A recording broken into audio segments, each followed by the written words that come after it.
السلام عليكم ورحمة الله وبركاته. الحمد لله والصلاة والسلام على رسول الله. أما بعد فأعوذ بالله من الشيطان الرجيم. الله نزل أحسن الحديث. দারুল হুদা কমপ্লেক্সের যেটা অতি শীঘ্রই ইনশাআল্লাহ ইউনিভার্সিটিতে রূপান্তরিত হবে বলে আশা করছি। ছেলেদের জন্য বিল্ডিং দেখতে পাচ্ছেন, মেয়েদের জন্য ডান পাশে জায়গা নেওয়া হয়েছে, সেখানেও বিল্ডিং উঠে যাবে। পূর্ণাঙ্গ একটি বিশ্ববিদ্যালয়ের এই ক্যাম্পাসে বা এই মাঠে আমরা আহলে হাদিস বা ইউনিভার্সিটির উপলক্ষে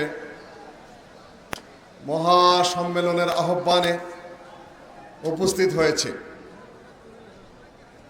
সম্মানিত উপস্থিতি, আলোচনা দুদিন যাবৎ চলছে। আরো বড় বড় বক্তাগণ রয়েছেন। ডক্টর আবু বকর জাকারিয়া রয়েছেন, ডক্টর ইমাম হুসাইন রয়েছেন, শেখ আকরামুজ্জামান রয়েছেন। কিন্তু আপনারা উঠা বসা করছেন কেন? আপনারা নড়াচড়া করছেন কেন? এই সুযোগ তো বারবার আসবে না। আপনারা কথাও বলছেন, উঠা বসাও করছেন। আপনারা কথাও বলছেন, উঠা বসাও করছেন। বক্তারা যদি আপনাদের কারণে ডিস্টার্ব ফিল করেন, তাহলে এই উপস্থিতিতে কি হবে তাই বলেন। একটু বসতে হবে। সবাই এই যে সারা মাঠে লোকগুলা বসে আছে, এনারাও কিন্তু মানুষ, এনারাও দূর দূরান্ত থেকে এসেছেন। ওনারা যদি বসে থাকতে পারেন, তাহলে আপনারাও বসে থাকতে পারবেন। আমার ওস্তাদ মোহাম্মদ মিয়া কাসেমি সাহেব, তিনি আমাদেরকে সহিহুল বুখারী পড়াতেন ঢাকা আলিয়া মাদ্রাসায়। কাউকে ক্লাসে ছুটি চাইলে উনি ছুটি দিতেন না। ছুটি মানে একটু বাথরুমে যাব, বাইঠিয়ে মেলা না, একটু যাব, बैठिए मौलाना, बाद में जाएंगे। একদিন প্রশ্ন করলাম যে হুজুর, ওস্তাদ জি তার বলা হয় না, হুজুর আপনি বাথরুমে যাওয়ার জন্য অনুমতি দেন না কেন? উনি বললেন, আমি সিরাজগঞ্জ আলিয়া মাদ্রাসার প্রিন্সিপাল ছিলাম, আর এখন ঢাকা আলিয়া মাদ্রাসার মুহাদ্দিসি করি।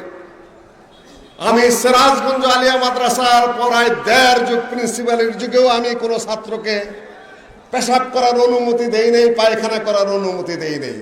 ঢাকা আলিয়া মাদ্রাসা তো আমি কয়েক বছর যাবত শিক্ষকতা করছি, কাউকে অনুমতি দেই নেই। কিন্তু কারো কাপড় নষ্ট হয়েছে এমন আমি দেখি নাই। 45 मिनट का घंटा है मौलाना, क्या हुआ तुम्हारा कि क्लास में बैठते ही तुमको बाथरूम जाना पड़ेगा? हुआ क्या? एक खेल है या तमाशा है? এটা হয় না, এটা হলো আমাদের অভ্যাস। হাজার জনতা যদি চতুর্দিকে বসে থাকতে পারে, আপনাদের কয়জনের কি হলো? বসুন মেহেরবানি করে। সম্মানিত উপস্থিতি, আজকে বিশাল কমপ্লেক্সের এই মাঠে আপনারা যারা উপস্থিত হয়েছেন, তারা সহি আকীদার, সহি আমলের, সহি হাদিসের প্রচারক, ধারক, বাহক, পাঠক। এর বিরুদ্ধে যারা বিরুদ্ধাচরণ করে, তাদের বিরুদ্ধে এক সংগ্রামী জনতা এখানে সৃষ্টি হচ্ছে, তৈরি হচ্ছে। দেখুন, আজকে 10 জন ছাত্রকে এলেমের, ইসলামী বিদ্যার, কোরআনে কারিমের পরে সবচেয়ে বড়, সবচেয়ে শ্রেষ্ঠ গ্রন্থ যেটি সহিহুল বুখারীর সবচেয়ে শ্রেষ্ঠতম সরা যেটা, ব্যাখ্যা যেটা, এক্সপ্লেনেশন যেটা, সেটা 10 জনকে দেওয়া হলো। আপনারা দেখেছেন?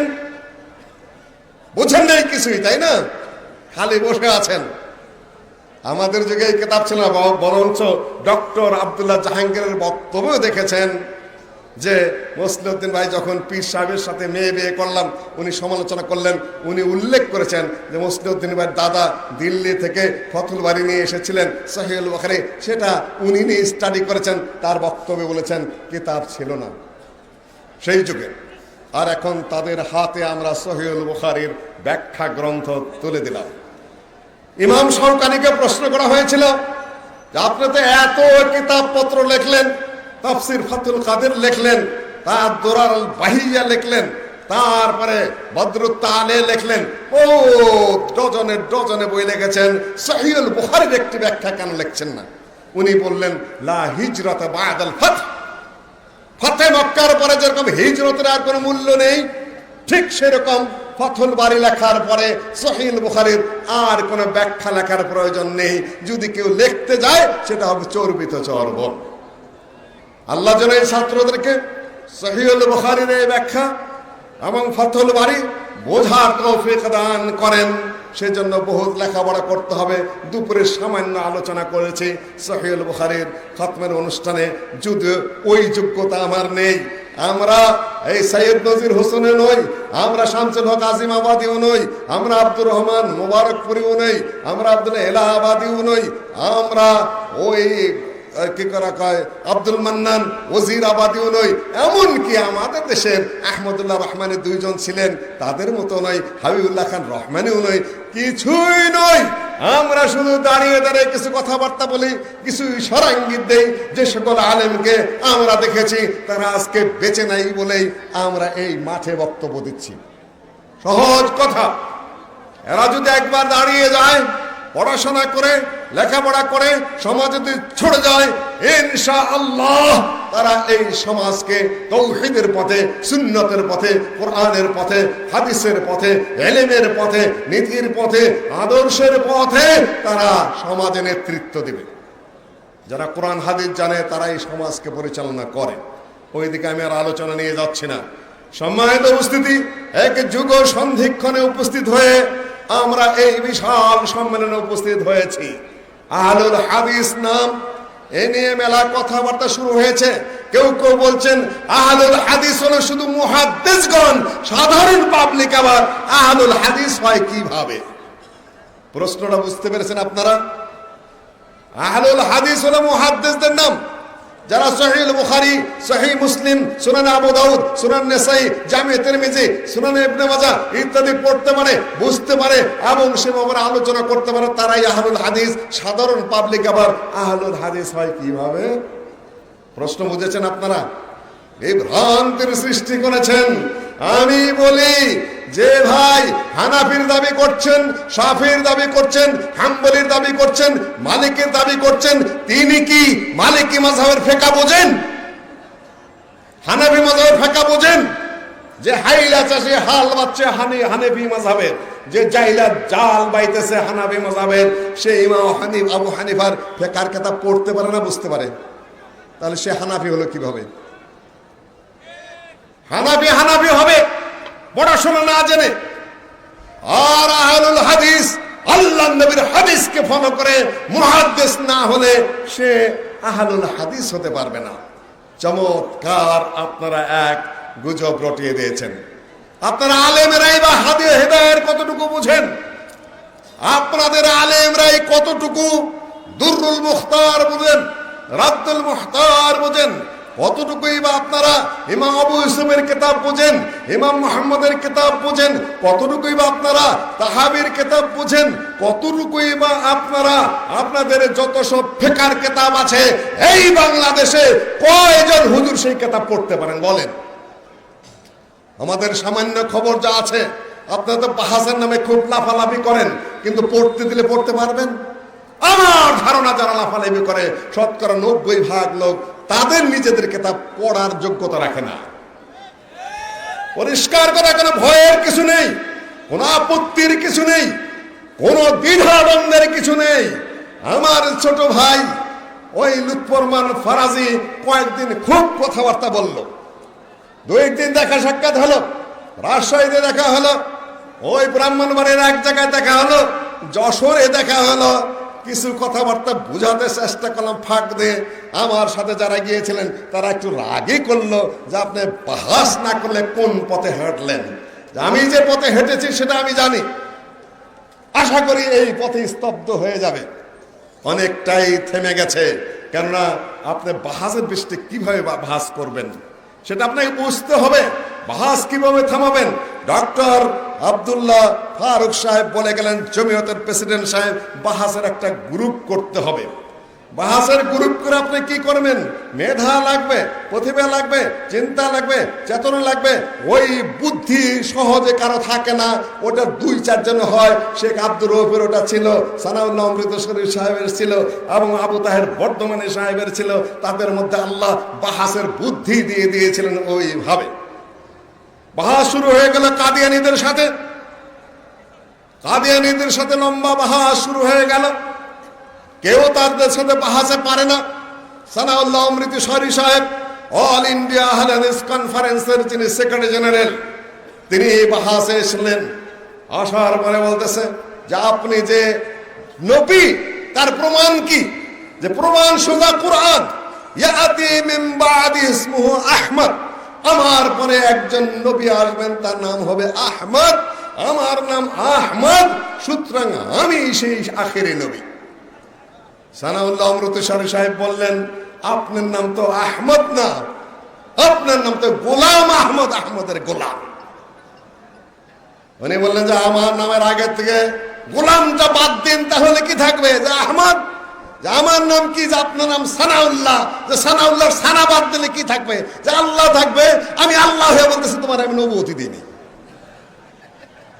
নাউযুবিল্লাহ মান জালিক। কথার কথা, এগুলো হলো বাহাসের টেকনিক। যারা আলেম ভালো, বাহাস বোঝেন না, হেরে কথা বলেন, চট করে জবাব দিতে পারেন না, তারা মেহেরবানি করে আহলে হাদিসের পক্ষে বাহাস করতে যাবেন না। বাহাস শুধু উপস্থিত হলেই হবে না, কেতাবের ওই মহা পণ্ডিত হলে হবে না। সেখানে আপনার বুদ্ধি, বিবেচনা, একটা বিচক্ষণতা ওই মাপের লাগবে। বাহাসের কিতাবও আছে, সেগুলা পড়তে হয়। যুক্তিবিদ্যা পড়তে হয়, লজিক পড়তে হয়, ফিলোসফি পড়তে হয়। কোন স্টাইলে প্রশ্ন করছে চেহারা দেখেই বুঝে নিতে হয়। এখন সে কি বলবে, বল কোন দিক দিয়ে আসবে, একবার বোলার দৌড় দিলেই বোঝা যায় যে সে স্পিন করবে না গুগলি মারবে না কোন দিকে দেবে। ভালো ব্যাটসম্যান যারা আগেই ব্যাট ওইভাবেই চালানো শুরু করে দেয়।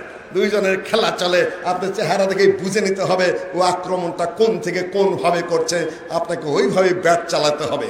আপনার যদি ওই যোগ্যতা না থাকে, তাহলে আপনি বাহাসে হেরে যাবেন, গোটা জাতিকে অপমানিত করবেন। যাবেন না। আমি সকল আলেমকেই বলছি, যারা পারবেন না তারা এই কাজে যাবেন না। আপনি শুদ্ধ দলিল নিয়ে, কোরআন নিয়ে, হাদিস নিয়ে আপনি ওই বাজে লোকদের সামনে পরাজিত হবেন। এটা আমি অনুরোধ করব, যারা এই বিদ্যা জানেন না তারা এই কাজে যাবেন না। সম্মানিত উপস্থিতি, আহলুল হাদিস নিয়ে আমরা সামান্য কথা বলতে চাই, খুব ধীর স্থির ভাবে। কয়েক মিনিট আমার সামনে সময় নাই, যেহেতু বহু বক্তা এখানে রয়েছেন। আজকে আমি দেখিয়ে সুখী, জানি সূর্যকে পাবো না, তবু অবুঝ সূর্যমুখী চেয়ে চেয়ে দেখে দেবতারে তার, দেখি আই সে সুখী। আজকে মাদ্রাসার ছাত্র এখানে উপস্থিত হয়েছিলেন, তাদেরকে সহিহুল বুখারীর সনদ দেওয়া হলো, তারা পাঠ করলো, সেখানে তারা বেরিয়ে যাচ্ছে। এখানে আপনারা বহু লোক উপস্থিত হচ্ছেন, দেখেই আমি সুখী হয়েছি, মনটা বড় ভালো লাগছে, খুশি হয়েছি। বক্তব্য আমি আর কি দিব। সম্মানিত উপস্থিতি, আজকে জাহালাত, আজকে মূর্খতা, আজকে একেবারে সাখাফা কোন পর্যায়ে চলে গেছে, সেই দিকে আমি সামান্য দৃষ্টি আকর্ষণ করছি। আহলে হাদিসের বিরোধিতার জন্য এক দল উঠে পড়ে লেগেছে।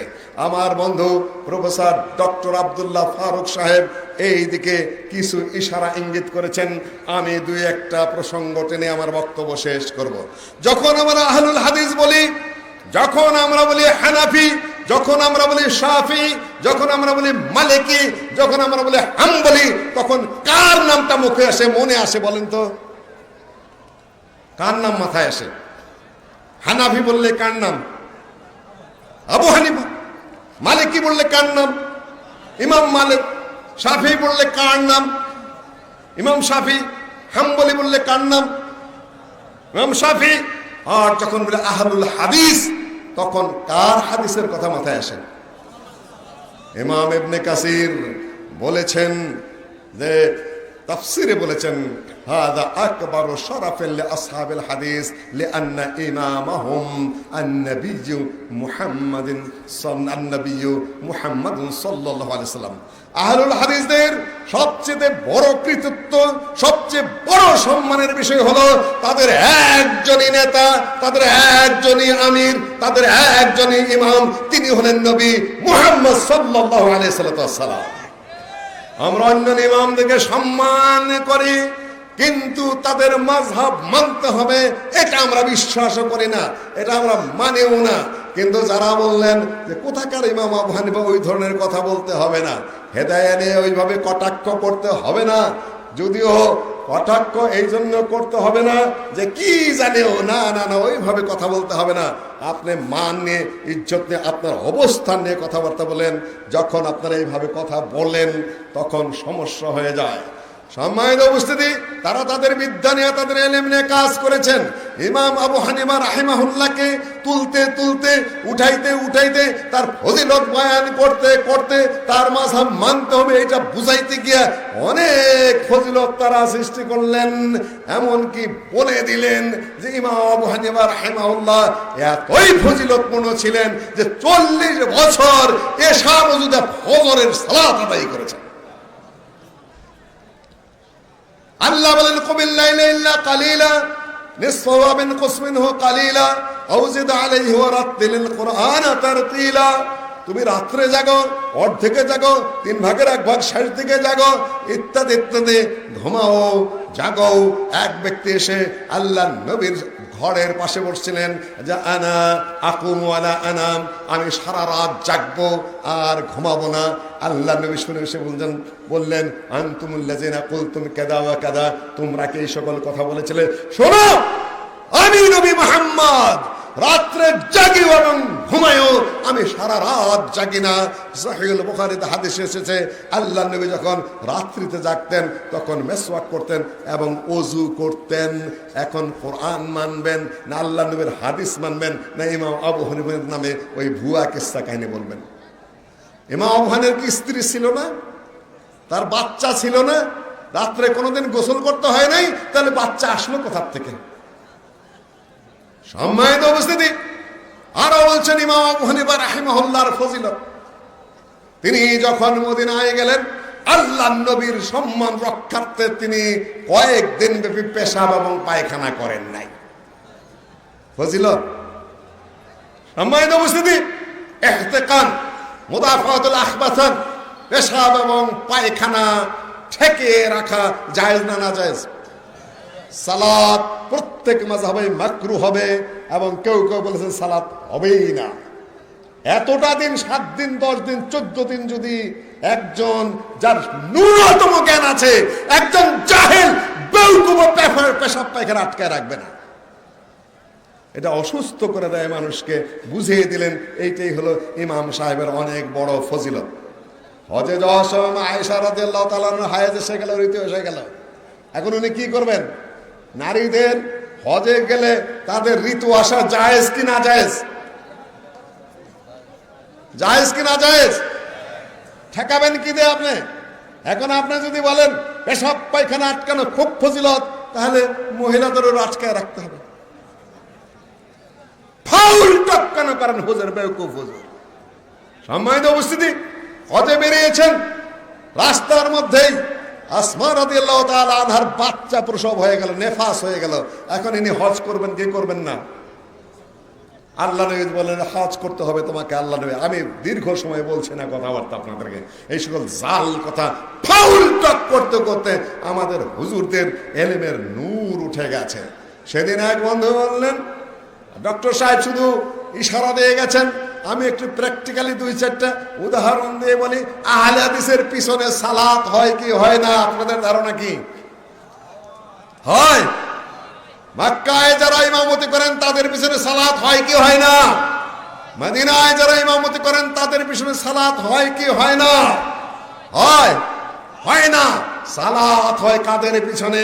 ওই ভগাইটা শিরকে আল্লাহদের পিছনে, ওই বেদাত আল্লাহদের পিছনে, যারা কোরআন জানে না তাদের পিছনে, যারা তাফসীর জানে না তাদের পিছনে, যারা হাদিস জানে না তাদের পিছনে, যারা নিজেদের ফিকহ জানে না তাদের পিছনে সালাত হয় নাকি? সম্মানিত উপস্থিতি, সেদিন এক বন্ধু ইসলামিক ফাউন্ডেশনে বলেই বসলেন যে আহলে হাদিসদের পিছনে নামাজ হবে কি হবে না, এই প্রশ্ন উত্তরে বলছেন যে আহলুল হাদিসরা যখন মেসওয়াক করে সালাতের আগে মেসওয়াকের কারণে দাঁতের গোড়াতে রক্ত বাইর হয়, তখন তাদের ওযু ছুটে যায়, যার ওযু ছুটে যায় তার পিছনে সালাত হয় না। ইসলামিক ফাউন্ডেশন ডক্টর সাহেব, দেখুন জাহালাত কোন পর্যায়ের, সাখাফাত কোন পর্যায়ের, হাদিস কোন জায়গায় রয়েছে বলতে পারবেন কেউ? সহিহুল বুখারী জুমার অধ্যায়ে বাবু সাওয়াকি ইয়াউমুল জুমআ লাউলা নাশুক্কা আলা উম্মতি আও আলান নাস লা আমারতুম বিসওয়াকি ইনদা কুল্লি সালাহ। ওযুর আগেও যেরকম সুন্নত, সালাতের সময় এরকম সুন্নত। আপনাদের মুখ দিয়ে তো পড়বেই রক্ত, কেননা যে পরিমাণ পান খান, আর যে পরিমাণ সুপারি খান, যে পরিমাণ জর্দা খান, যে পরিমাণ বাবা জর্দা, দাদার দরজা, উরানি, নুরানি, তারপরে হিমানি, তারপরে শাহজাদি, পরেরটা কোন জাতি সেটা আর বললাম না। ওইভাবে দাঁত পচায় রাখলে তো রক্ত এমনিতেই পড়বে, দাঁতের গলায় খোসাও দিতে হবে না। আপনারা আপনাদের মুখের সাথে আহলে হাদিসের মুখকে কিয়াস করেছেন। আহলে হাদিসের মুখ পরিষ্কার পরিচ্ছন্ন, তারা মুখের মধ্যে মেসওয়াক দিলে রক্ত পড়ে না। আলহামদুলিল্লাহ, মেসওয়াকের বিবরণ আমি আর আপনাদের সামনে দিতে চাই না। দেখুন আহলুল হাদিসের ফিকহ দেখুন, এরা বলছে সালাত নষ্ট হবে। ইমাম ইসহাক ইবনে রাহওয়াই এবং দাউদ জাহিরি বলছেন যে ব্যক্তি সালাতের আগে মেসওয়াক না করবে বাতালাত সালাত, তার সালাতই বাতিল হয়ে যাবে। ফাতুল বারীতে হাফেজ ইবনে হাজার আসকালানি উল্লেখ করেছেন। এরা বলছে মেসওয়াক না করলে সালাত বাতিল, আর ওনারা বলছেন কি মেসওয়াক যদি কেউ না করে তাহলে সালাত বাতিল। আসল কি কে বলবেন? এখানে আহলুল হাদিসরা বলবে, ওই মুতাআসসিবরা, ওই মাযহাবীরা সংকীর্ণ মুনাজারা ওরা যেটা বলেছে হাদিসের বিরুদ্ধে বলেছে ওটাও বাতিল। জাহিরিরা যারা বলেছে যে মেসওয়াক না করলে সালাত হবে না, বাতিল হয়ে যাবে সালাত, ওটাও বাতিল। আহলুল হাদিসরা বলবে হাদিস দুইটাই সহিহ। ওযুর আগেও যেরকম সুন্নত, সালাতের আগেও সেরকম কি সুন্নত। এটা হলো আহলুল হাদিসের ফিকহের পদ্ধতি। ঢাকা শহরে ওয়ালের মধ্যে লেখা আছে এখানে পেশাব করিবেন না, করিলে 5 টাকা জরিমানা। ও বোকায় পড়েছে, এখানে পেশাব করিবেন না, করিলে 5 টাকা জরিমানা। বৈশা বৈশা পেশাব করতেছে। আমি দেখেন এখানে লেখা আছে, এখানে পেশাব করলেন কেন? কি লেখা আছে পড়ো, যে এখানে পেশাব করিবেন না, করিলে 5 টাকা জরিমানা। তাই লেখা আছে এখানে পেশাব করিবেন না, করিলে 5 টাকা জরিমানা। পড়ার ক্ষেত্রে অনেক ভুল হয়ে যায়। সম্মানিত উপস্থিতি, আহলুল হাদিসের ফিকহ হলো এই মাঝামাঝি অবস্থার মধ্যে রয়েছে। জাহিরি ফিকহ এবং মাযহাবী ফিকহ দুটোর মাঝখানে কোরআন এবং হাদিসের সুস্পষ্ট ফিকহ বের করার পদ্ধতি। মাযহাবে রয়েছে যে যদি শুয়োরের চামড়া কেউ পাকা করে তার উপরে সালাত আদায় করা জায়েজ। আল্লাহু আকবরের জায়গায় যদি আল্লাহু আযম পড়ে তাহলে সালাত হয়ে যাবে। তারপরে যদি কেউ আসসালামু আলাইকুম আসসালামু আলাইকুম বদলে যদি পশ্চাৎ দেশ দিয়ে একটু দূষিত ভাই ছেড়ে দিতে পারে, সালামের বদলে ওইটাতেই কাম হয়ে যাবে, আসসালামু আলাইকুম আর বলতে হবে না। ফিকহের কথা। তাকবীর ও তাহরিম, তাহরিম ও তাকবীর, ওয়া তারপর কি হাদিস বলেন ওয়া তাহলিলহু আত-তাসলিম, সালামের মাধ্যমে আপনাকে সালাত থেকে বেরিয়ে আসতে হবে। ওনারা বলেন সালাম ফেরানো জরুরি না, শুধুমাত্র হাওয়া ছাড়তে পারলেই হবে। মুক্তাদিরা বুঝবে কিভাবে? মুক্তাদিরা বুঝবে কিভাবে ইমাম সাহেব কি করলো ওখানে? একটু আওয়াজ হলেই চলবে, তাহলে দুর্গন্ধ পাওয়া গেল হবে। এটা সালাম ফিরাইলেন, বাহা শুরু হয়ে গেল। এখানে জাহিররা বলছে হাদিস একটু যায়িফ, সেটা হলো পানি, যে যদি পানি 2 কুল্লা পরিমাণ হয় ওই হাদিস মোটামুটি গ্রহণযোগ্য। হাদিস আরেকটা আছে যদি পানি মারাম ইয়াতাগায়্যার লাউনুহু আও তা'আমুহু আও রিহুহু, যদি পানির এই রং না বদলে, আর যদি তার স্বাদ না বদলে, আর যদি তার গন্ধ পরিবর্তিত না হয়, ওই পানি পাক। মাযহাবীরা আটকানের জন্য নিয়ে আসলো জাহিরীদের বিরুদ্ধে। 1 কেজি পানির মধ্যে আধা পোয়া পেশাব করে দিল। এখন পানির রঙও বদলে নাই, স্বাদও বদলে নাই, গন্ধও বদলে নাই। এখন বলে এই পবিত্র পানিতে এখন আপনি ওযু করেন। জাহিররা আবার নিয়ে আসলো শুয়োরের চামড়া দেবাগত দিয়ে, তারপরে আল্লাহু আযম করে দাঁড়ায় যায় সালামের আগে ঠাস করে বায়ু ছেড়ে দিলেন। এখন আসল ফতোয়া কোনটা? এখানে আহলুল হাদিসের ফতোয়া, রাইট ফতোয়া, কোরআন হাদিস অনুযায়ী সহিহ ফতোয়া কে দিবে পৃথিবীর বুকে? আহলুল হাদিসরা দিবে। সেখানে সহিহ ফতোয়া, শুদ্ধ ফতোয়া আহলুল হাদিসগণ দিবে। আহলে হাদিসরা কিয়াস মানে কি মানে না? আহলে হাদিসরা কিয়াস মানে একটা জিনিস আপনারা মনে রাখবেন, যে কিয়াস এমন একটা জিনিস যেটা আপনার তুলনামূলক ভাবে মূলের উপরে, মূল ভিত্তির উপরে শাখাকে কিয়াস করতে হবে। হয় আঙ্গুরের কথা আছে, খেজুরের কথা আছে, জবের কথা আছে, যে এগুলা দিয়ে মদ বানালে এবং সেটা যদি ব্রেন এফেক্ট করে সেটা হারাম হবে। বাংলা মদের কথাও নাই, তালের রসের মদের কথাও নাই, পান্তাবাদের মদের কথাও নাই। তাহলে পান্তাবাদের মদ যদি হয় সেটার হুকুম কি হবে? কিয়াস করতে হবে বলছেন ওনারা। যদিও বিকল্প দলিল আছে, আমি সেদিকে যাচ্ছি না। বিকল্প দলিল আছে, আমি সেদিকে যাব না। যেহেতু মদের মূল বিষয় হলো যদি পান করার পরে ব্রেন এফেক্ট করে, সুতরাং ওটা ভাতেরই হোক আর সেটা তালের রসই হোক, আঙ্গুরের হোক, যেটাই হোক বাতিল হবে, হারাম হবে। এটার নাম হলো কিয়াস। এখন ওনারা যেখানে সেখানে কিয়াস করা শুরু করে দিলেন, কিয়াসের পরে আবার ইস্তেহসান শুরু করে দিলেন। এখন বললেন যে বেল খাওয়া পর্যন্ত হারাম। হুজুর এসেছেন, মহান হুজুর, গাছের নিচে বসেছেন, গাছের মধ্যে দেখেন যে বেল ধরে আছে। বলছে এ ফল, এ क्या फल है कि बेल है कि बैल है? बैल के दरख्त में के বলা আবার গাছের মধ্যে কেন? এ क्या नाम है? যে ইতিমধ্যেই বলতে বলতেই একটা বেল মাথার উপরে হুজুরে ঠাস করে পড়ে গেছে। বলে বলে এ বেল, এ दरख्त में था, बेल खाना हराम है। जे इसका क्या सबब है? जे कियासी मसला है। तो कियास क्या है? যে কিয়াস এ है যে একটু কিয়াসি মাসআলার কারণে বেল খাওয়া হারাম। যে একটু বুঝিয়ে বলুন হুজুর। বলতেছে দেখো, বেলটাকে যদি দূরের থেকে দেখা যায় তাহলে মরা মানুষের মাথার খুলির মতো দেখা যাবে। মান তাশাব্বাহা বিকাওমিন ফাহুয়া মিনহুম। যেটা যেটার মতো দেখা যাবে সেটারই হুকুম। মানুষের মাথার খুলি খাওয়া যেরকম হারাম, বেল খাওয়া এরকম হারাম। কিয়াস। আরো কিয়াস আছে, বড় বেলটাকে যদি দুই ভাগে ভাগ করো তাহলে দূরে দূরে রেখে দাও, তাহলে সেটা কচ্ছপের মতো দেখা যাবে। হানাফি মাযহাবে উভয় চর খাওয়া কি হারাম, মাকরুহে তাহরিমি। সুতরাং মান তাশাব্বাহা বিকাওমিন ফাহুয়া মিনহুম। বেল ফাটা দুই ভাগে ভাগ করলে যেহেতু সেটা দূরের থেকে কচ্ছপের মতো দেখা যায়, সুতরাং বেল খাওয়া কি হারাম। और भी है, ও क्या है? যে বেলের ভিতরে যেটা আছে সেটা কিসের মতো দেখা যায়? সোজা পায়খানার মতো। আর বড় হারাম বসে যিনি খুতবা দেন, এটা হলো কিয়াস। বসে যিনি খুতবা দেন, তিনি বসার সময় কি করবেন? দাঁড়িয়ে খুতবা দিচ্ছেন, ওখানে বসার সময় বসলেন, খুতবা দিচ্ছেন বসে। এখন বসার সময় কি করবেন? কিয়াস বলে যে ওই সময় শুয়ে পড়তে হবে। দলিল কি? দলিল হলো আরেক কিয়াস, ওর উপরে কিয়াস। সেটা আবার কেমন? যে ব্যক্তি বসে বসে সালাত আদায় করে, রুকুর সময় যতটুকু মাথা ঝুঁকাবে, সিজদার সময় তার চেয়ে আরেকটু বেশি ঝুঁকাইতে হবে। এই কিয়াসের উপর ভিতরে কিয়াসের উপর কিয়াস করে বলতে পারে, রুকুর সময় যতটুকু মাথা ঝুঁকাইলেন, সাজদার সময় আরেকটু বেশি ঝুঁকাইতে হবে। সুতরাং যিনি বসে খুতবা দিচ্ছেন, বসার সময় আসলে তিনি শুয়ে পড়বেন। এটা হলো কিয়াস।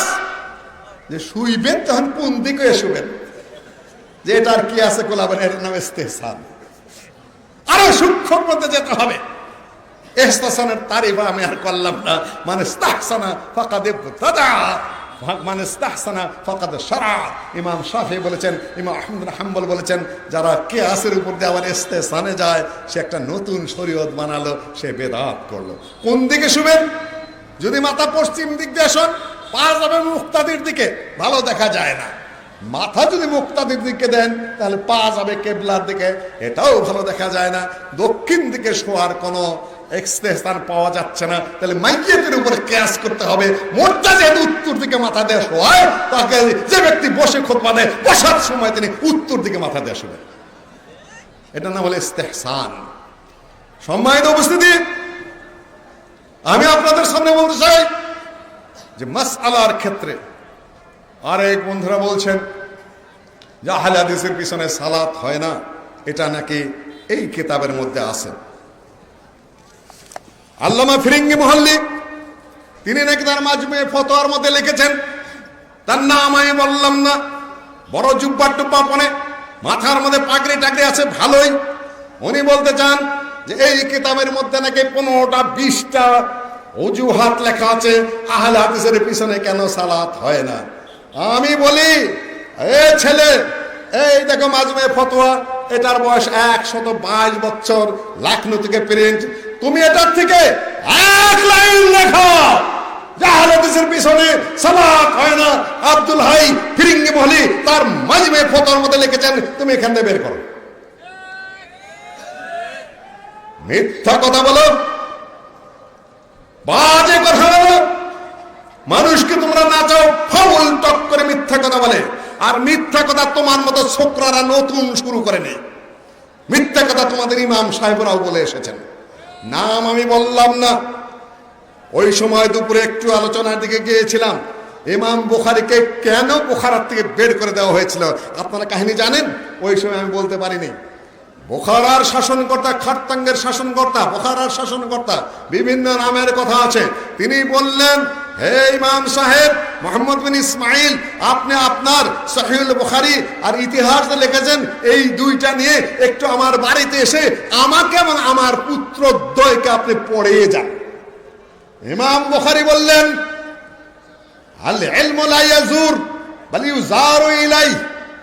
বিদ্যা মানুষের দ্বারে দ্বারে ঘোরে না, বিদ্যার কাছে আসতে হয়। আপনি রাজাও হতে পারেন, আপনি গভর্নর হতে পারেন, আপনি শাসক হতে পারেন, বুখারী আপনার বাড়িতে যাবে না, পড়ার ইচ্ছা থাকলে আপনি আমার কাছে আসবেন। ইন্নী লা উরিদু আন উযিল্লাল ইলম, আমি বিদ্যাকে অপদস্থ করতে পারবো না। আপনারা বুঝতে পেরেছেন?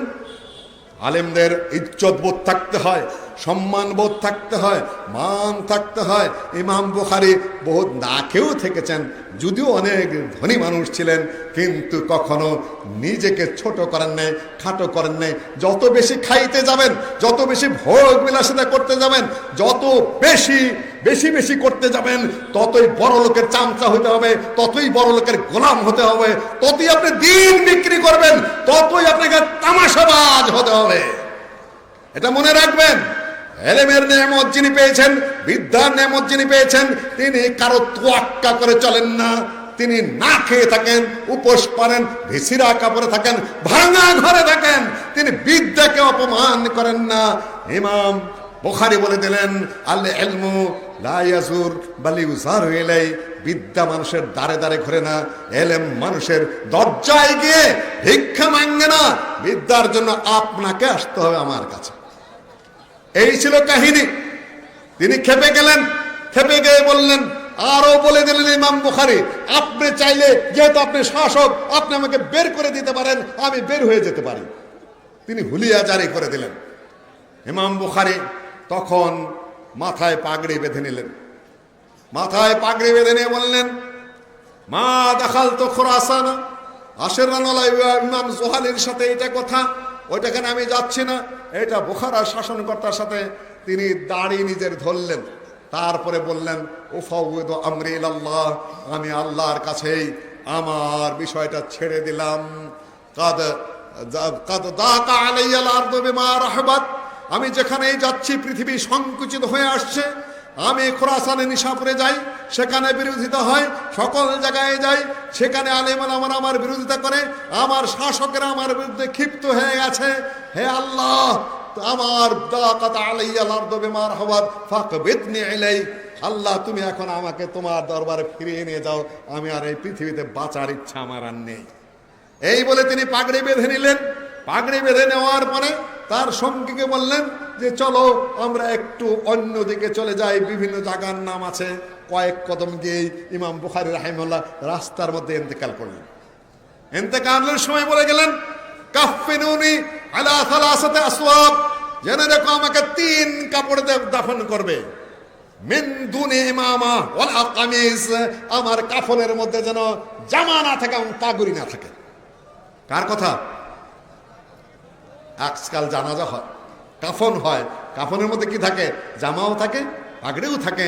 ইমাম বুখারী মৃত্যুর সময় বলে গেলেন, এই বেদাত যেন না হয়, 3 সোজা চাদরে আমাকে জানাজা করবে, আমার যেন পাগড়ি বাঁধা না হয়, পাগড়ি যেন পেঁচানো না হয়, গায়ে যেন কামিজ না হয়।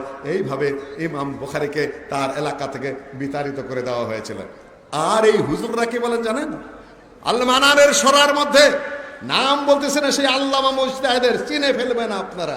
তিনি বলছেন ইমাম বুখারীকে বুখারা থেকে বের করে দেওয়ার কারণ হলো যে তাকে জিজ্ঞাসা করা হয়েছিল যে কোনো 2 জন বালক বা একজন বালক আর একজন বালিকা যদি একই ছাগির দুধ খায় তাহলে 2 জনের মধ্যে সম্পর্ক কি হবে?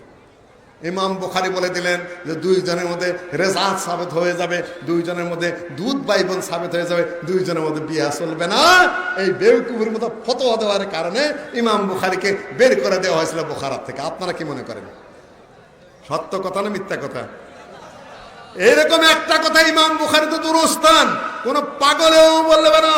আপনাদের মুজতাহিদ পর্যায়ের আলেম যারা, আপনাদের বিরাট আল্লামা যারা, আপনাদের বিরাট ফকি যারা, একেবারে কলকি মার্কা ফকি, তারাও আপনাদের আগে এই সকল কুকর্ম করে এসেছে। তাহলে আপনারা করবেন না কেন? মিথ্যা কথা বলা, ধোঁকা দেওয়া, প্রতারণা করা, এটা আপনাদের স্বভাবের অংশ। সম্মানিত উপস্থিতি, আমি আপনাদের সামনে আরো 2-1টা ফিকহের মাসআলা উপস্থাপন করতে চাই, যদি খুব সামান্য সময় আমার সামনে যদিও রয়েছে, তার মধ্যেই আমি আপনার সামনে বলতে চাই। যে আল্লাহর নবী বলেছেন, যদি কেউ সালাতের পরে আমিন বলে, তার মানে হলো ইযা ক্বালাল ইমামু গায়রিল মাগদুবি আলাইহিম ওয়ালাদ-দাল্লিন ফাকুলু আমিন ফাইন্নাহু মান ওয়াফাকা তা'মিনুহু তা'মিনাল মালায়েকা গুফিরা লাহু মা তাকাদ্দামা মিন যামবিহি। সহিহুল বুখারীতে এসেছে, যখন ইমাম গায়রিল মাগদুবি আলাইহিম ওয়ালাদ-দাল্লিন বলবে, ফাকুলু আমিন, তোমরা সমস্বরে আমিন বলো, ফাইন্নাহু মান ওয়াফাকা তা'মিনুহু তা'মিনাল মালায়েকা। এই ইমাম এবং মুক্তাদি যখন আমিন বলে, আমিন বলার সময় আকাশের ফেরেশতারা সমস্বরে উচ্চ স্বরে একত্রে আমিন বলে। এই পরিস্থিতির যখন সৃষ্টি হয়, তখন ওই আমিন যিনি বলেন, ইমাম এবং মুক্তাদির অতীতের সকল সাগিরা গুনাহ মাফ হয়ে যায়। আর ইনারা বলে কি? ডিস্টার্ব হয়, ডিস্টার্ব হয়। আপনার হাদিস মানলে আপনার ডিস্টার্ব হয়। সম্মানিত মুসলমানগণ, সম্মানিত উপস্থিতি, এরা বুঝাতে চায় যে আহলে হাদিস একটা ফেরকা, আহলে হাদিস একটা নব্য গঠিত নতুন ভাবে গজে ওঠা একটা পার্টি বা একটা দল মাত্র। হাশা ওয়া কাল্লা। 4 মাযহাব আগে না আহলুল হাদিস আগে? কোনটা আগে? 4 মাযহাব আগে না আহলুল হাদিস আগে? কোনটা আগে? আহলুল হাদিস। বাবুল ফারকে বাইনা আহলুল হাদিস ওয়া আহলুর রায়। এই অধ্যায়ে আহলুল হাদিস এবং আহলুর রায়ের মধ্যে কি পার্থক্য আছে সেই যে আলোচনা করতে গিয়ে হুজ্জাতুল্লাহ আল বালিগার মধ্যে শাহ ওলিউল্লাহ মুহাদ্দিস দেহলভী তাবিদের যুক্তি শুরু করেছিলেন। তখন থেকে আহলে হাদিসের প্রচার এবং প্রসার নামটা সরেছে কানু ইয়াকরাহুনাল খাউদা ফির রায়। তারা কোনো রায়, তারা কোনো নিজেদের আকলের ব্যবহার করতেন না। তারা শুধুমাত্র কোরআন এবং সহিহ হাদিসের উপর ভিত্তি করে তারা ফতোয়া দিতেন। পরবর্তীতে মাযহাবের সৃষ্টি হয়েছে। মাযহাব আগে নয়, আগে হলো কি আহলুল হাদিস, যারা হাদিসের অনুসরণ করে থাকেন। সম্মানিত উপস্থিতি, এখন এনারা প্রমাণ করতে চায় আহলে হাদিসরা শিয়া না আহলে হাদিসরা কাদিয়ানি, আহলে হাদিসরা লা মাযহাবী। লা মাযহাবী মানে কি? লা মাযহাবী মানে কি? আহলুল হাদিস বলতে চায় না। যেখানে বাহাজ মুনাজার হয়, কখনো কখনো আমাদের যাওয়া পরে, তখন তারা ঘোষণা দিয়ে দেয় যে সুন্নি এবং লা মাযহাবীদের মধ্যে বাহাস। এ পর্যন্ত তারা আহলে হাদিস স্বীকার করে না। কেন? স্বীকার করলেই তাদের সমস্যা আছে। কেননা তারা মনে করে যে আহলে হাদিসরা পথভ্রষ্ট গোমরা, এদেরকে আহলেদের বলবো কেন? তারা আগেই ঘোষণা করে দেয় যে সুন্নিদের সাথে, সুন্নি হানাফিদের সাথে লা মাযহাবিদের বাহাস। লা মাযহাবি মানে কি, কে বলতে পারবেন? কি লা মাযহাবি? ভালো জিনিস, কোন মাযহাবের তাকলিদ করে না। হানাফি না, শাফি না, মালিকি না, হাম্বলি না, আমরা লা মাযহাবি, এতে কোনো সন্দেহ নাই। কিসের মাযহাব? মাযহাব আসলো কোথার থেকে? কোরআনে এসেছে না হাদিসে এসেছে, না সাহাবীগণ জানতেন না তাবিঈগণ জানতেন? তিন শ্রেষ্ঠ যুগের পরে যে মাযহাবের আবিষ্কার আপনারা করলেন, সেই ঘোড়ার ডিমের মাযহাব মানলেই কি না মানলেই কি? লা মাযহাবি বলেন, যা মনে তা বলেন, এতে কিচ্ছু যায়ও না আসেও না। আপনারা যেটাকে মহা ফজিলত বলে মনে করেছেন, এটা কিছুই না, একটা ভুয়া কথা মাত্র। তবে লা মানহাজি হওয়া যাবে না। ডক্টর মুজাফফর যেদিকে ইশারা করেন, আমরা লা মানহাজি নই, আমাদের মানহাজ আছে, আমাদের পদ্ধতি আছে। কোরআন সুন্নাহ এবং দুটোর থেকে মাসআলা কিভাবে বের করতে হবে, সেই শুদ্ধ এবং সঠিক পদ্ধতি সাহাবীগণ যেভাবে মাসআলা বের করেছেন, ইস্তেমবাত করেছেন, আমল করেছেন, সেই জন্য মানহাজ। সেই মানহাজকে যারা ফলো করেন তারাই কি? তারা কি আহলুল হাদিস? তারা এখন যদি বলে আমরা সহিহ আকীদা, সহিহ আকীদা, এখন আমরা বলছি এটা রাইট না রং, কথাটা কে বলতে পারবেন? সহিহ আকীদা। আমি একটু শক্ত করে বলি, আমার বন্ধুরা একটু নারাজ হবেন, তাই না? নারাজ হবেন, আমি অত শক্ত করে বলতে চাই না। তারপরেও ভাসুরের নাম মুখে আনতে লজ্জা করে। বিদেশ থেকে পড়ে এসেছেন, আলহামদুলিল্লাহ, সহিহ আকীদার কথা বলেন ভালো, সহিহ হাদিসের আমলের কথা বলেন ভালো, কিন্তু আহলে হাদিস নামটা মুখে আনতে চান না। আমি দৃষ্টি আকর্ষণ করবো, আহলে হাদিস নাম মুখে না আনিলে সে সহিহ মুসলিম, ভালো মুসলিম হবেন না, এই কথা আমি বলি না। তারা জান্নাতে যাবেন না, সেই কথা বলার তো কোনো প্রশ্নই ওঠে না। সেটা আল্লাহ ওয়াহদাহু লা শারীকা লাহু হয়ে জানেন। কিন্তু আহলে হাদিস বলতে সমস্যাটা কোন জায়গায়? আহলে হাদিস বলতে সমস্যাটা কোন জায়গায়? কোনো সমস্যা নেই। আর এভাবে ঝুলন্ত অবস্থায় থাকাও যায় না। সকলে মিলেই আসুন, আরো কাছে চলে আসি, আরো ক্লোজ হয়ে যাই। আমরা নিজেরা যারা কোরআন এবং সহিহ হাদিসের উপর আমল করে, যারা সহিহ আকীদার উপর রয়েছে, তারা নিজেদেরকে আহলুল হাদিস পরিচয় দেয়। কেননা এটা আল্লাহর নবীর যুগ থেকে, সাহাবীদের যুগ থেকে একটা পরিষ্কার পরিচ্ছন্ন একটা পদ্ধতি এবং মানহাজের নামটা আপনারা নিন। অনেকেই বলে মসজিদের সাথে আবার কিসের আহলে হাদিস নাম লাগাবে কেন? আমি বলে, তোমার সমস্যাটা কোন জায়গায়? তুমি ওয়াজ করতে আসো, ওয়াজ করে চলে যাও। তোমাকে দুরন্ত মুফতি দুরন্ত ফতোয়া দিয়ে তুমি দিগন্তে বিলীন হয়ে যাবে। তোমাকে ফতোয়া দিতে বলছে কে?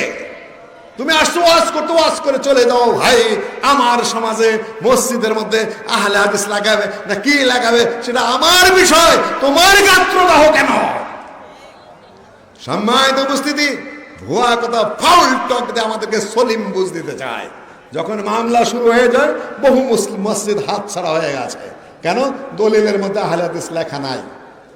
লাঙ্গল যার জমিদার, মুসল্লি যাদের বেশি, মসজিদ তাদের, মোতাওয়াল্লি আহলে হাদিস, জমি যিনি দিয়েছেন তিনি আহলে হাদিস। কয়েকজন মুসল্লি আহলে হাদিস, কয়েকদিন পরে সব মুসল্লি বাইরে যায় অন্য দিক থেকে। তখন বলে, ইমাম সাহেব এখন আপনি যাইতে পারেন। যেরকম ওই দিন বলেছিলাম ঢাকায়, যে এখন বহুত মাদ্রাসা হইতেছে সারা দেশে।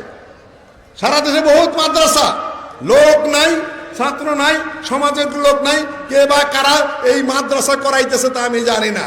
2 দিন পরে যখন পরিস্থিতি চেঞ্জ হবে, তখন গাড়ি ধরে ধরে শুধু বের করে দেবে। এত মাদ্রাসার শখ দেখাবেন না। 2-1টা যেটা চলে, যে জায়গায় আপনি রক্ষা করতে পারবেন, যে জায়গায় আপনার সমাজ আছে, যে জায়গায় আপনার শক্তি আছে, সেই জায়গায় মাদ্রাসা কায়েম করুন, সেটা টিকিয়ে রাখতে হবে। আর মাদ্রাসা বানাইলেন ঠিক, শিক্ষক কোথায়? পড়াবে কে? পড়ানোর যোগ্যতা কার আছে? কয়জন শিক্ষক আছে যিনি পড়াতে পারেন? খামাকাই বাহুল্য কাজ করার কোনো অর্থ নাই। আগেই চিন্তা করতে হবে যে আমার শিক্ষক আছে কিনা, পড়াইতে পারবে কিনা, শিক্ষক আমি দিতে পারবো কিনা, তারপরে আপনার মাদ্রাসা কায়েম করতে হবে। আলহামদুলিল্লাহ যারা যারা পারবেন তারা ইনশাআল্লাহ নিজেদের সেই স্ট্যাবলিশড জায়গায় তারা কায়েম করবেন, তাতে আমাদের কোনো আপত্তি নাই, করবেন। সম্মানিত উপস্থিতি, আমি আমার বক্তব্য এখন শেষের দিকে নিয়ে আসছি। আজকে আমার বক্তব্য আমি আদৌ লম্বাও করব না, বেশি কথাও বলবো না, অনেক বক্তব্য হয়েছে এবং হবে। আপনাদেরকে শেষমেশ দুইটা জিনিস প্র্যাকটিক্যালি বলে দিয়ে যাই। সবার যাকে আপনারা জড়ো হন, তাই না?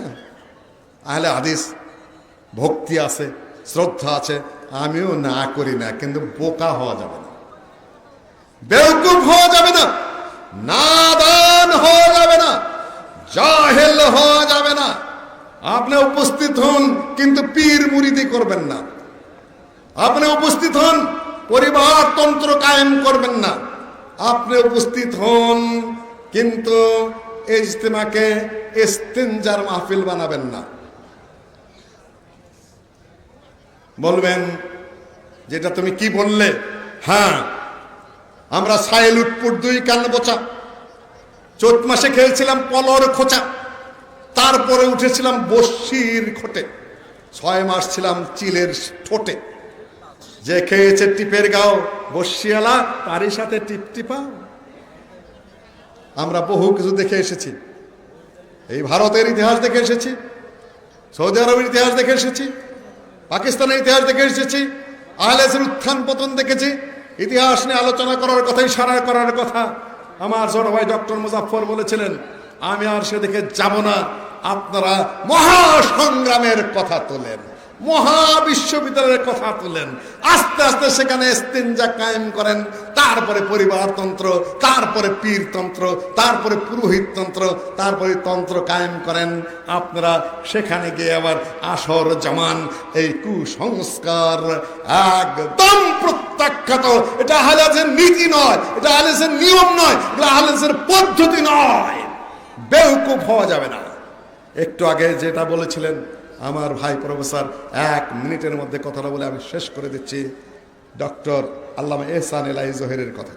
আমাদেরকে বলা হয় কাদিয়ানি, আমাদেরকে বলা হয় শিয়া। একটাকে বলে কাদিয়ানি মসজিদ, শিয়া মসজিদ। আহম্মদ কোথাকার কাদিয়ানিদের সাথে বাহাস কে করলো?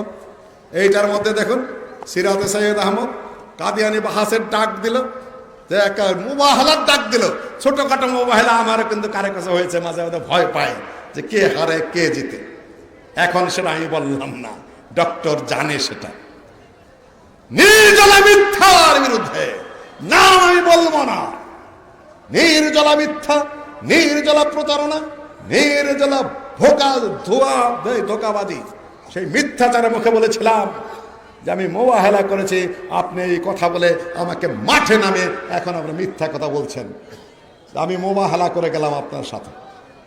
আল্লাহ ভালো জানে কোন পর্যায়ে যাবে। সহজ নয়, যত সস্তা মনে করছেন অত সস্তা নয়। এটা ছেলের হাতের মোয়া নয়, এটা খেল তামাশা নয়। সময় উপযুক্ত জবাব দিবে, রং তামাশার জায়গায় গেলে নয়। কাদিয়ানীদের বিরুদ্ধে বাস মোবাহেলার ডাক দিলেন আল্লামা সানাউল্লাহ অমৃতসরী। সেখানে মোবাহেলার বিরুদ্ধে দাঁড়িয়ে গেলেন এবং এই মোবাহেলার ঘোষণার পরে 40 বছর পর্যন্ত সানাউল্লাহ অমৃতসরী বেঁচে ছিলেন এবং এই কাদিয়ানি কলেরা হয়ে পায়খানায় পরে 1 বছরের মধ্যে মারা যায়। আমার বন্ধুরা সেটাও মিথ্যা কথা বলেন, বলে যে বাহাসটা নাকি হয়েছিল আতাউল্লাহ বুখারীর সাথে। বলে যাচ্ছে নির্দ্বিধায় কাদিয়ানীদের বিরুদ্ধে সভা করেন আর বলে বাহাস হয়েছিল আতাউল্লাহ বুখারীর সাথে, বাহাস হয়েছে মোবাহেলার সাথে। কেমন নির্জলা মিথ্যা কথা আমার ভাইয়েরা বলেন। আবার আহলে হাদিসদেরকে বলেন কাদিয়ানী। যে আল্লামা এহসান এলাহি জহিরের কথা বলে গেলেন আমার বন্ধু, উর্দুতে কথাটা আমি সে সবাই উপস্থিত ছিলাম না, তবে অন্যের মুখে শুনেছি। উনি বলছেন ঢাকাওয়ালো এসে মাসালা বাতাও। এইটুকু আমি শুনেছি উর্দুতে অন্যের মুখে, যে একটা মাসালা বাতাও যেটা কোরআন এবং হাদিসের সাথে সঙ্গতিপূর্ণ নয়। তিনি শিয়াদের বিরুদ্ধে বই লেখে শিয়াদের সাথে বাহাস করতে গিয়ে শিয়ারা তার বিরাট কনফারেন্সে লাহোরে সেখানে ফ্লাওয়ার পিসের মধ্যে শিয়ারা বোমা রেখে বোমা বিস্ফোরিত হলো, তিনি সেই বোমা বিস্ফোরণে আহত হলেন, ক্ষত বিক্ষত হলেন। আমি তখন রিয়াদে লেখাপড়া করি, সৌদি আরবে।